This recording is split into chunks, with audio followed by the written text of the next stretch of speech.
Mom cried, "No DNA tests," to hide her secret. I gave out DNA kits at Thanksgiving dinner. What started as a fun family ancestry project became the nuclear bomb that exposed my mother's 25-year lie about my paternity and revealed that my deceased biological father had been alive and searching for me my entire life. Every time someone mentioned DNA testing or ancestry research, my mom would get visibly upset and change the subject. She'd make excuses about privacy concerns or say it was disrespectful to dig into family business. When my cousin got his 23andMe results, she actually left the room crying. I thought her reaction was weird but didn't push it. Mom had always been secretive about my father, claiming he died in a car accident when I was 2. She had no photos of him, no memories she'd share, and would shut down any questions about his family or background. But her extreme reaction to DNA testing made me suspicious. If my father was really dead and there were no family secrets, why would she care about genetic genealogy? The more she protested, the more curious I became about what she was hiding. So I planned the ultimate Thanksgiving surprise. I bought 5 DNA kits online and wrapped them as gifts for my mom, aunt, uncle, cousin, and myself. I presented them as a fun family bonding activity where we could all discover our heritage together.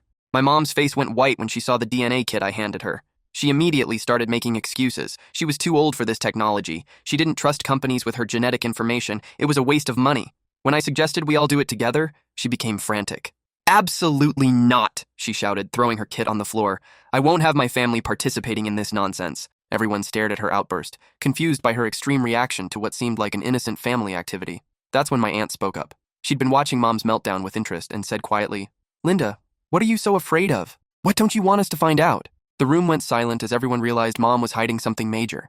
I decided to call her bluff. I told everyone I was doing my DNA test regardless of Mom's objections, and anyone else who wanted to participate was welcome to join me. My cousin immediately said he was in, followed by my aunt and uncle. The results came back 6 weeks later, and they were explosive. The real bombshell came when I got a message through the DNA site from a man named David. He said the system had identified me as his son, and he'd been searching for me for 25 years. David wasn't dead. He was a successful architect living 3 states away who had spent decades trying to find me. My mother had kidnapped me during a custody dispute and created an entirely false identity in a different state. She'd told me he was dead to prevent me from ever trying to find him.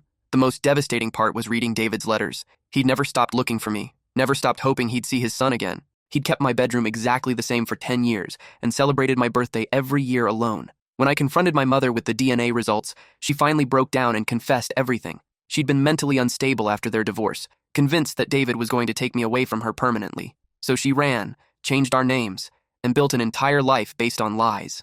I met David 2 weeks later, and it was like looking into a mirror. We had the same mannerisms, the same laugh, the same interests. He cried when he saw me and said he'd never given up hope that someday his son would come home. Sometimes the truth has a way of surfacing no matter how hard people try to bury it, and DNA doesn't lie.